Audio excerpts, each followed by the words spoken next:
지금 여러분께서는 한림국제대학원대학교 정관용 교수가 진행하는 CBS 라디오 시사자키 정관용입니다를 듣고 계십니다.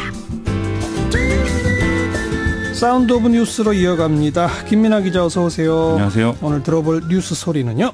오늘 검찰이 이명박 전 대통령을 드디어 기소했는데요. 이 소리를 들어보시죠. 그간의 수사 결과를 말씀드리겠습니다. 첫째, 이 전 대통령이 주식회사 다스의 실소유주라는 사실을 확인하였습니다. 둘째, 이 전 대통령이 비자금 조성, 허위급여 지급, 법인카드의 사적 사용 등 다양한 방법으로 다스의 회사 돈 약 349억 원을 횡령하고 법인세 약 31억 원을 포탈한 사실도 확인하였습니다.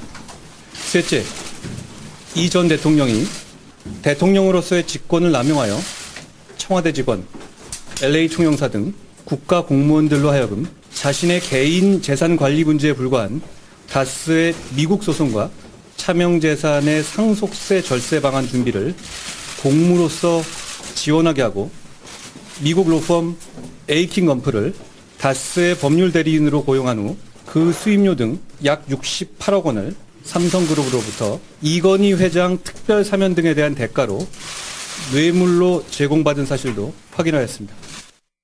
네, 검찰의 중간 수사 결과 발표죠. 그런데 그렇습니다. 첫째가 바로 다스는 MB 거다 이거네요. 그렇습니다. 검찰은 이명박 전 대통령 지시로 다스가 설립이 됐고 자본금도 이명박 전 대통령이 됐다 이렇게 파악했다고 밝혔고요.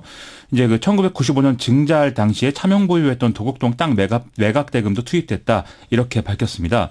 또 다스에서 실현된 이익과 탈법적으로 조성한 비자금도 이명박 전 대통령의 생활비와 정치자금으로 쓰였다는 건데요. 따라서 실소유주는 이명박 전 대통령이라는 것입니다. 그리고 다스가 MB 거기 때문에 뇌물, 직권남용 이렇게 쭉쭉쭉 이어진다 이거죠? 그렇습니다. 이 BBK 투자금 반환 관련 소송비를 삼성전자가 대신 내준 것, 그리고 이명박 전 대통령이 다스 투자금 반환 작업에 방금 들으셨듯이 김재수 전 LA 총영사 등의 어떤 국가기관 등을 동원한 것, 이런 게 다 이제 이명박 전 대통령이 다스의 실소유주이기 때문에 벌어진 일로 본다라는 것이죠.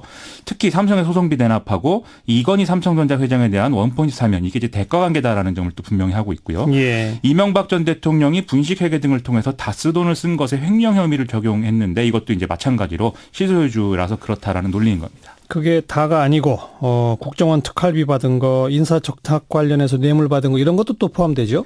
국정원 특수활동비 약 7억 원 규모가 이제 뇌물로 규정이 됐고요. 그 외에 이팔성 전 우리금융지주 회장이 인사청탁을 위해서 22억 6천만 원을 건넨 것, 그리고 최등규 대보그룹 회장이 관급공사 발주를 기대하고 전달한 5억 원, 김소남 전 의원이 공천 청탁 대가로 내놓은 4억 원, 능인선언 주지 지광스님이 불교대학원 대학 설립 등을 기대하고 제공한 3억 원, 이게 다 뇌물수 혐의에 포함이 됐습니다. 예. 특히 이팔성 전 회장과 김소남 전 의원 부분에서는요, 공직자가 돈을 받고 실제 부정한 일을 저질렀을 때 적용하는 수뢰후 부정처사 혐의가 적용이 됐습니다. 자, 이런 기소에 대해서 이명박 전 대통령이 입장을 밝혔다죠? 이명박 전 대통령은 구치소에 있는데 또 페이스북에 글이 올라와서 여러 사람이 놀랐는데요. 이 구속 전에 써놓은 글을 기소 시점에 맞춰서 측근이 올린 것이다, 이런 설명이 붙어 있습니다. 아하. 이 글에서 이명박 전 대통령은 검찰 기소와 수사 결과 발표는 가공의 시나리오에 따른 초법적 신상털기와 짜맞추기 수사의 결과다, 이렇게 주장하고 있는데요. 자신과 측근 100여 명의 수사를 받은 사실을 언급하면서 무술 옥사라고 표현하기도 했습니다. 예. 다스의 경우에는 가족회사라서 경영을 자문해 준 것에 불과하다, 이렇게 해명을 했고, 경영 자문. 그렇죠. 네. 또 전직 국정원장과 국방부 장관 등이 수사 대상이 된 것이 북한에 어떤 메시지로 전달될지 우려된다, 이런 표현도 들어가 있습니다. 예. 그러면서 처음에는 검찰 수사가 자신을 향한 정치보복인 줄 알았는데 자유민주주의 체제를 와해시키려는 의도가 있다는 결론에 이르렀다, 이렇게도 얘기를 하고 있는데요. 자유민주주의 체제 와해. 그렇습니다. 검찰 수사에 대해서 이렇게 표현하는 것은 참 흔치 않은 일인데요. 예. 이 글은 대한민국을 국민들이 지켜달라 뭐 이런 메시지로 이제 끝을 맺고 있습니다. 결국 선거를 앞둔 상황을 겨냥한 걸로 보이는데 좀 의미심장한 메시지가 아닌가, 이렇게 생각이 됩니다. 네.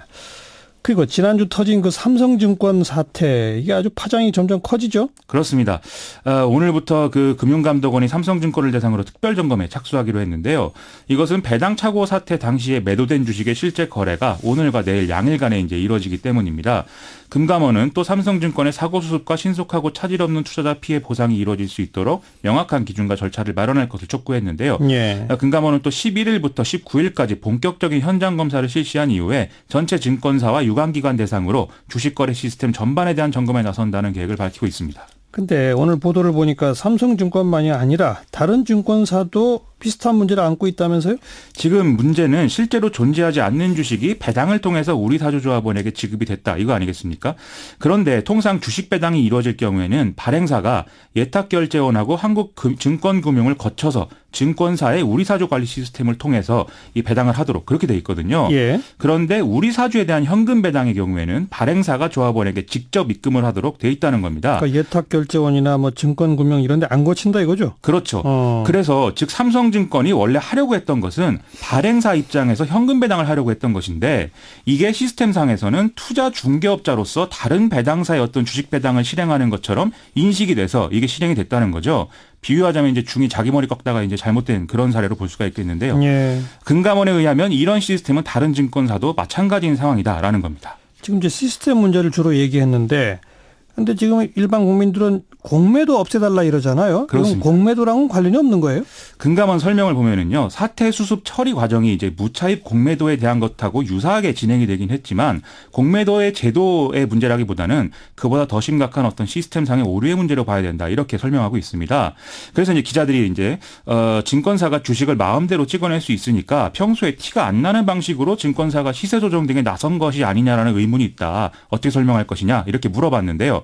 금감원은 거래 당일에 수량을 예탁결제원에서 이 주식 수량을 점검하게 돼 있기 때문에 여기서 적은 수량이라도 오류가 있었다면 발견이 됐을 것이다. 이렇게 답을 하고 있습니다. 네. 아무튼 국민적인 의문이 좀 해소가 돼야 되겠고 앞으로 단호한 대처가 필요한 부분인 것 같습니다. 다음 뉴스요.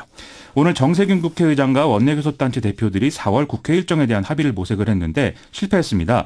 이에 따라서 오늘 예정돼 있던 이낙연 국무총리의 추경 관련 시정연설은 무산이 됐는데요. 더불어민주당 우원식 원내대표는 의사 일정은 거의 이제 합의가 된 상태였지만 바른미래당이 방송법 문제를 거론해서 이렇게 됐다. 이렇게 설명한 것으로 보도가 됐습니다. 뭐 앞에서도 뭐 여러 번 얘기했지만 바른미래당과 자유한국당은 방송법 개정안 처리를 약속해야 의사 일정에 합의할 수 있다. 이렇게 얘기하고 있는데요. 예. 원래 이제 더불어민주당이 공수처법을 함께 처리다 이렇게 주장을 했지만 오늘은 좀 방송법 개정안이 여러 이제 국회의원들이 이제 올려놓은 게 있으니까 이걸 다 한꺼번에 논의하자 이런 이제 합의를 다시 내놨었는데 이 제안도 받아들여지지는 않았다고 합니다. 야당들은 지금 추경에 반대죠? 그렇습니다. 자유한국당과 바른미래당이 좀 강하게 반대를 하고 있는 모양새인데요. 지난해 추경과 본예산이 과연 제대로 쓰였는지 효과가 얼마나 되는지 이것부터 이제 확인해야 되는데 무턱대고 추경을 편성하는 것은 안 맞는다 이런 이제 얘기를 하고 있는 겁니다. 네. 특히 바른미래당은 세금 주도 성장을 위한 추경 반대 이것을 이제 당론으로 정하겠다 이런 입장까지 내걸고 있는데요. 민주평화당 일부에서도 중소기업 취업 청년들에게 예산을 지원하는 방식은 좀 효과적이지 않다 이런 주장이 나오는 것으로 알려져 있습니다. 이런 상황이면 지방선거 전에 추경이 처리될지 의문이네요. 그래서 문재인 대통령이 오늘 수석보좌관 회의를 주재한 자리에서 선거 이후에 추경을 편성하면 목적을 달성하기가 어렵다라면서 좀 국회 대승적 결단을 요구하기도 했습니다. 이번 추경안은 청년 일자리 대책과 군산, 통영 등의 특정 지역의 어떤 대책으로 사용되기 때문에 제때 집행이 돼야 된다. 이 점을 강조했고요. 또 작년 결산 잉여금 2조 6천억과 기금 여유 재원을 활용해서 편성한 것이기 때문에 국가 재정 부담도 주지 않는다. 이렇게 또 설명했습니다. 그리고 추경 전체 규모가 3조 9천억 규모인 것은 최근 10수년 동안 가장 적은 규모이기 때문에 좀 통과시켜 달라 이런 얘기도 했습니다. 4월 국회 어렵겠네요. 추경, 개헌, 방송법, 공수처법 복잡한 현안이 많아요. 참 복잡합니다. 다음 뉴스요.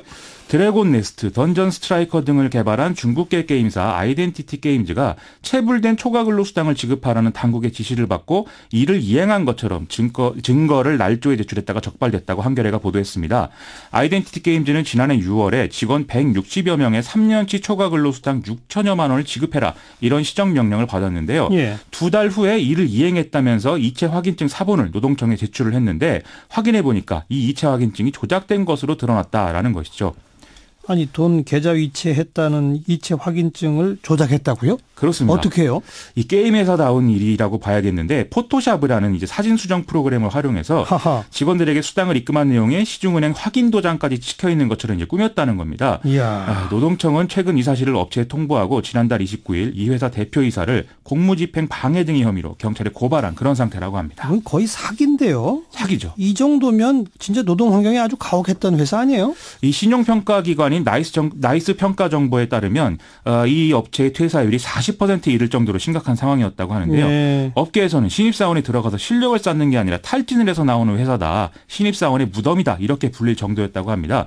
그런데 이 회사뿐만이 아니라 지금 게임 업계 전반적으로 과중한 노동이 일반화돼 있고 또 대가를 제대로 지불하지 않는 경우도 부지기수거든요. 좀 특단의 대책이 필요한 거 아닌가 이런 생각이 듭니다. 노동부가 현장 점검부터 해야죠. 맞습니다. 수고하셨습니다. 고맙습니다. 김민아 기자였습니다.